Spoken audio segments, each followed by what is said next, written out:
Just a quick opening statement from you guys. We're asking all the players, obviously you guys have gotten to do a lot of fun activities and different events throughout the week.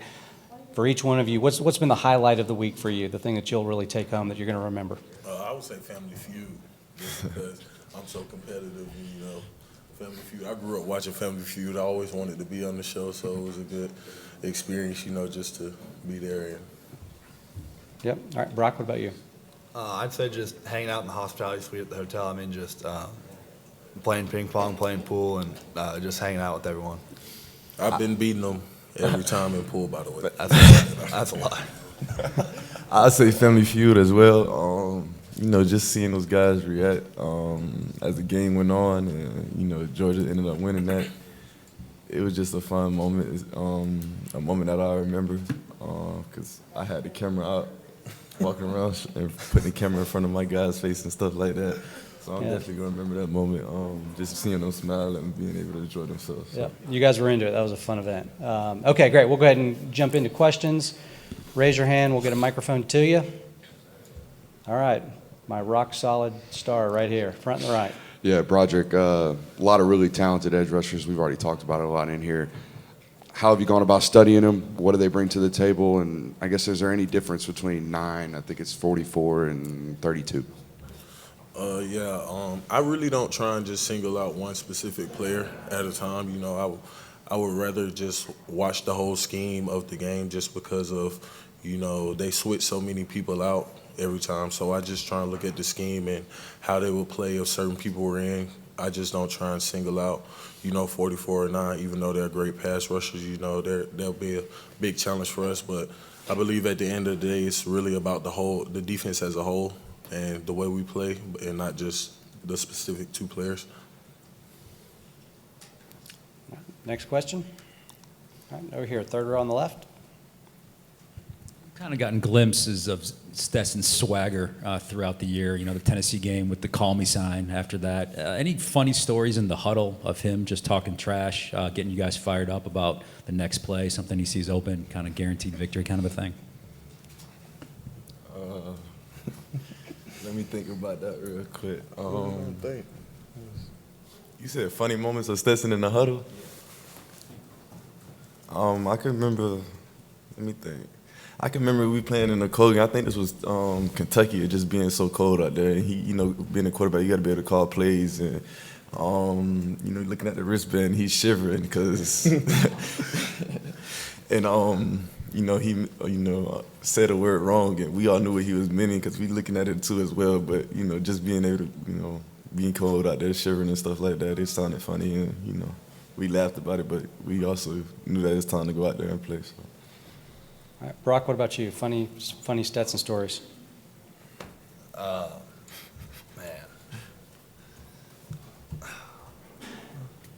I can't really think of one right now. That was like the only one I was thinking about when he'd come to the huddle and be like, man, I can't even feel my hands right now. It's so cold. And that was kind of the only one I can think of right now. All right, we'll come back to you. Keep thinking. Broderick, what do you got? I really can't think of anything either. I ain't even going to lie. Man, I got not another. in the huddle. But Yeah. I can say, just like being around him, he's a very funny person, just in general, every day on a daily basis, like he's a great guy to be around, so. All right, we heard in the last session about his flip phone. What's going on with that? You said flip phone? Yeah, what's up with the flip phone? In the huddle, it's more serious. You can't say the huddle because we playing the game. We focus and stuff like that. But just being around him, day to day, he's hilarious. The flip phone he got, we all question about it because he got an iPhone as well too. Still don't know why he got it. We don't know why he got the flip phone or where this came about, but he just walks around with a flip phone. Or he's like our swagger. I say he'll go and throw on a Louis Vuitton duffel bag or anything like that just to look like. I don't know, because he don't wear things like that. He's not into things like that. So when he do it, it's just funny and a funny moment. And the team loves it and laugh about it. So he's a character. Yeah, definitely. All right, back to football. Justin, get us on track, buddy. Hey, Brock, I was talked to you after the SEC championship game, and you said one of the challenges would be, last year you guys coming off a loss and had a really great month and really kind of drew on that loss to ramp you up into the playoffs? You said that would be the challenge. That was the last time I heard from you. How has the last month been, and where did you guys find that motivation that you had from a loss last year, and this year guys coming in undefeated? Yeah, I mean, we had a drive just because obviously we're playing for a national championship, and that drive helped us. And also we they were because I mean, I feel like there wasn't really a dip in our performance at practice or anything, and we've just been working all month. So I feel good about our preparation and everything. Yeah, Brock, Brooks Austin with Dogs Daily. I'm just curious. We all know you're extremely versatile as a tight end at H. You play a little bit of running back as well. I guess, what does it require mentally to retain all the information that it requires to play that many different positions, and how long did it take for you to really absorb the full depth of the offense? Yeah, I think last year, like every single week they were putting in new plays, and that would kind of mess with my head a little bit. But and I was still scrambling last year, but this year I felt more like focused, and I mean just able to retain all that information, and it definitely helped being here for another year. And I mean, you eventually kind of like learn everything that's going on during the play just by doing it every time and just seeing other people do it. So that helped. All right, right over here, halfway on the right. Yeah, Jed May with UGAsports.com. Project, I'll ask you the same question I asked Cedric. In your opinion, Can you speak up? yeah, what has allowed, in your opinion, what has allowed the offensive line to really develop and get better over the course of the year, I guess specifically over the last month or so? You said what develops us? What has helped the offensive line develop and keep getting better throughout the course of the season? Just being able to go against the talent that Georgia has on the defensive side every day in practice, that pushes us every day. Helps us get better, helps us grow. Just upholding the standard on the O-line, just being able to play as a unit and not as individuals. We really look at that more so of just, trying to play, like thinking about something else. We really want to be a unit and play for one. So I believe that's what it is. Next question. All right, back over here to Justin. Just for any of you guys who want to jump in, go back to Stetson real quick. He's obviously got great numbers throughout his starting career, but in big games, it's been pretty crazy. I mean, the playoffs last year, LSU this year, he's got 800 passing yards, 9 touchdowns, no picks. What have you guys seen from him in those biggest of big stage moments? All right. Kenny, let's start with you. I just say how comfortable he is. Like he said, he done played in a lot of big time games, and he done seen it already. So just how comfortable he is to go out there and change the play call when we in the one, or get us out of different looks or protections or anything like that. It just helps this team a lot. It just shows how smart and how much of a leader he is, and how much he means to this team to be able to do things like that and help us be successful. So. All right, Brock. I'd say just his confidence going into it, and I mean the focus and the preparation and everything leading up to the game is just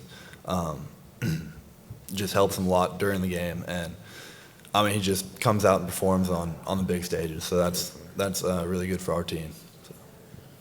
Yeah, I will piggyback on what he said. Just like the confidence he brings within himself.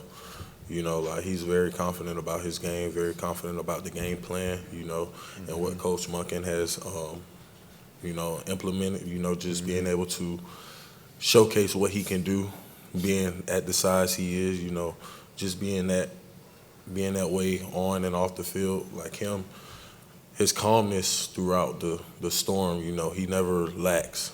So I could just say that. Zach. And for all you guys, it's not often you get to spend some quality time with a living legend. Just curious your takeaways last night with Andrew Young at the Ebenezer Baptist Church. He said Andrew Young. That's the coach. Being there to listen to them guys last night was definitely an experience I remember. Those guys have been through a lot, and for us to be where we at now, to say we can play with a different gender. Now these time, this year go around now. So being able to see things change and be able to be on the team with another race, shouldn't be able to control the relationships we have, or anything, or outcome in the world and stuff like that. So they went through a lot, and I took a lot from them because I'm in the position they was at, like what they was talking about in college. So being in college, playing with my brothers, I call them my brothers, I just look at it as a blessing to be able to be here where I'm at now because back in the day it wasn't like this. So. Brock, how about you? Yeah, I mean, it was awesome just to hear his experiences and like he's been through a lot, and just to, still be that sharp at 9 years old. I mean, it was pretty amazing to see him up there and talking and interacting with everyone. So yeah, it was definitely awesome to hear him talk about his life experiences and yeah. Yeah, I could say the same.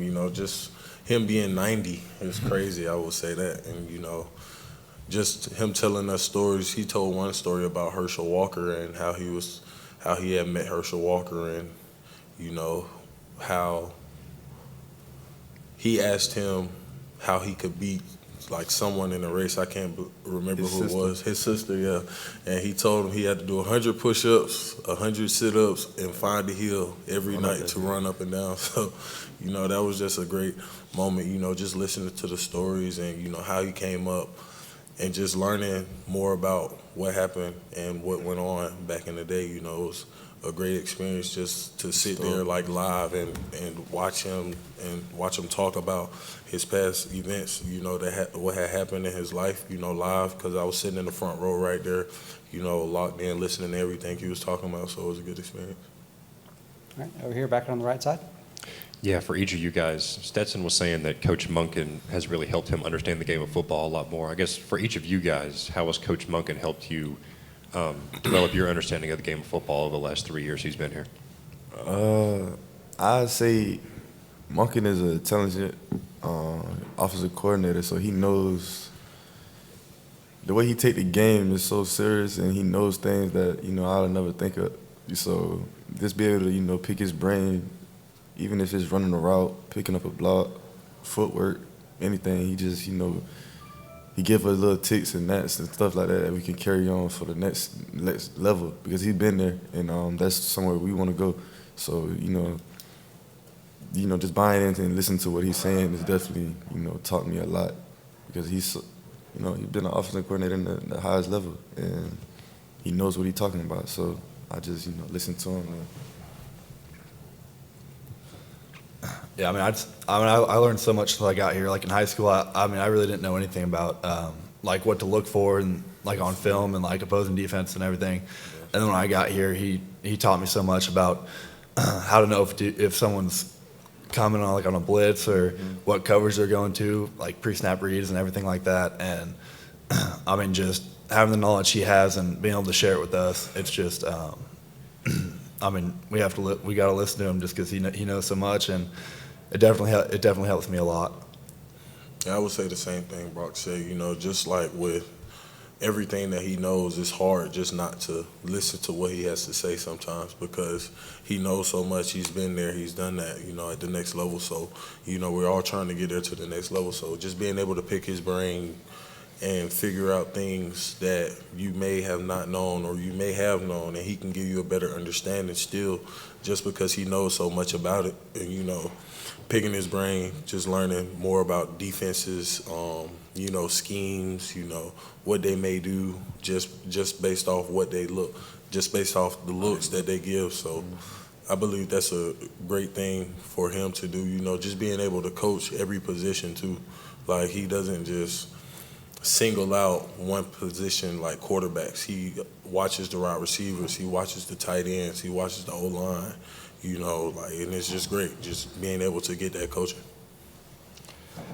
Yeah, Brooks Austin with Dogs Daily. Broderick, question for you. Recruited by Sam Pittman, signed by Matt Luke, playing under Stacey Searles. What has the journey been like, first of all? What have you kind of picked from everybody? And talk about the year under Stacey and how you guys have, progressed. I don't look at that too much just because of so much of me being still with my brothers, Like that helps a lot, being with them, coming in every day ready to work. But at the same time, it's been a great experience, with all the coaches, being able to pick their brains. I really didn't get to play under Sam Pittman really, but just when he was recruiting me, I still was able to, get a couple of nuggets from him and, learn a little more. So I would say, and then Coach Searles, he's a great guy. He's a hard-nosed guy. So, he has an old school type coaching mindset. So it was a little difficult to me at first, but I'm getting used to it. And we have a great relationship. We may goof around a little bit, but at the end of the day, we get the job done. So. Right here. Hey guys, Maria Martin, 11 Alive here in Atlanta. This is for all three of you. Obviously, the last time you played was the SEC championship game earlier this month. That's a long time to not play a game from then until now. I'm curious what each of you have done personally to stay locked in and prepared, and how antsy are you just to play this game? Now I'm real antsy. I ain't even gonna lie, I'm ready to play. Just because I don't like sitting around waiting. I'm an impatient guy. I'm ready to get to the point. So. Just being up here in Atlanta, I'm from Atlanta, it helps a little bit, keeping me locked in with my team, my brothers, them, we may goof around a little bit in the hospitality room, beating them in pool. Look at him. I be beating him in pool, he can't beat me. But, just being able to, have fun with my brothers, it keeps us, a little bit motivated and, ready for the big day when it comes. So. Yeah, I mean, I'm antsy too, ready to play. It's hard to wait a month, and I think our coaches did a good job on, I guess, keeping us locked in, and I mean, just doing as much stuff as we can in order to be ready to play. So I think that helped us a lot, staying focused. Definitely, I'd say our coaches definitely kept us locked in. They want us to win 24 hours, so each and every day we doing something that help this team to get to where we want to go. I say even when we had a little break home, guys still we wrote down things that we wanted to do that helped this team before we left, and I can just tell you what I wrote. I wrote that I was gonna watch film and catch 100 balls a day. So just being able to do those little things, and like the guys said, I'm ready to play too. It's not hard. It's hard to wait a month. So just doing little things like that, get back in football mode slowly but surely. I'd say that definitely helped us to keep us focused and dialed in for this game. Zach?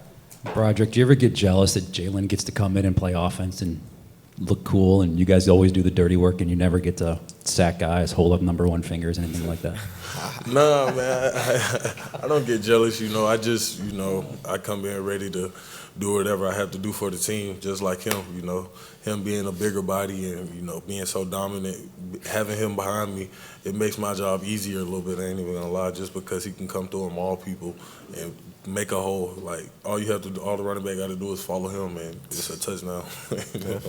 Just because he's so big, you can ask him, but just having him behind me, it's like it gives me a little bit of extra confidence that being so close and so like just me and him, like having the relationship we have, it's so goofy, but at the end of the day, I'm always proud of what he has done and what he has accomplished, as a man. So, I just look at that as that. All right, time for a few more. We'll go back here at the front. Broderick, another one for you. Turned into a really counter-heavy football team this year. You as a tremendous athlete at the left tackle position, what does that play allow you to do? And you seem to enjoy it when I watch you on film. You seem to enjoy that particular play. Talk about it. Yeah, I do like counter. He like running behind me too. I mess with the running backs and quarterbacks all the time. Like, y'all like pulling behind me just because I'm so athletic and I can do it so well. I really do like pulling and just showing my athleticism, just getting out in the open field and just running a lot because at the end of the day it's a great scheme too as well, just because you never know what we can do. We can go outside to the edge, we can get to the edge, we can go inside. You never just know where it could hit. So just being able to, follow the running back to follow me, I think they like that very well. So Definitely. I'd say definitely love running behind him and plays like that because he gonna get out and run. And when I say run, he gonna run past the safety, and we gotta catch him, so we can, get behind his block. But nah, just seeing it in practice, man. I remember I first seen it just on film. Kirby watching it, we watching in the team meeting room. I just seen him running down the field. It's just like I said, a gazelle just floating down the field, like moving to him, hitting like 19s or something like that. You never see old lineman doing that. It's just crazy how athletic he is. And, that brings out a lot for the running game. So, All right, time for one more. Who wants the last question? All right, if I don't see any hands, I'm going back to the rock over here. Okay. Brock, while you and Darnell Washington both play tight end, it's kind of a different spot with him being in line and then you going out in the slot sometimes, taking H-back duties. So can you talk about that relationship and how, doing different things for each other can open each other up? Yeah, I feel like we're kind of two different players, just size-wise and skill set. And I think having him with me, just running the ball or in the passing game, they both help. And I feel like he's such a versatile player too, just being able to maul people in the run game and get out there and beat people one-on-one and catch it over people in the passing game too. It's just like his size and ability is just insane. And it definitely helps my confidence out a little bit out there, but it also just opens everyone else up too. All right, you going to bring us home? No, man, I'm good. You're tapped out? Are you sure? I'm good, man. We're good. All right, last chance. Oh, here we go. Yeah, the closer. Here we go. So earlier, the Ohio State defensive side was in here, and they said they saw some advantages everywhere on the field. Do you guys see some advantages that they have, and what advantages may you have on your side of the ball? I'd say the advantage we got is just, how connected we is as a team to go out there and play. We don't have some tough wins this year, which makes us different stand out from last year's team. We had to pull out our, composure during some games we had to play. This team fought back. I believe it was down two touchdowns or something like that, and fought back and won. Just this team shows so much connection and resiliency. Just go out there and week by week practicing how we practice and going out there on Saturdays to execute and buying into the game plan and going out there and doing what we do. So I say that's our advantage, how connected this team is and the composure we have. All right, Brock, what about you? I'd say that our connection as a team just helps us a lot, and being, like Kenny said, being in those close games helps us as well. 'Cause we didn't really have that last year, and I feel like that just made us that much better and closer as a team. And at this point, everyone their defense is going to be juiced to play, and everyone's great players. So because you have to be to get to this point. So I'm just excited to see what happens out there on Saturday. All right, Broderick, bring us home. I just believe Bloody Tuesday gives us an advantage. I ain't even gonna lie. Bloody Tuesday. You just got to come in with this different type of mindset, just ready to maul somebody in practice, even though he's your brother. Between those lines, nobody's friend. So, you just got to do what you can, to make it out alive. So, you just got to be prepared and be ready, and us going against each other, trying to kill each other out there on Bloody Tuesday, I think it makes the games easier for us. So.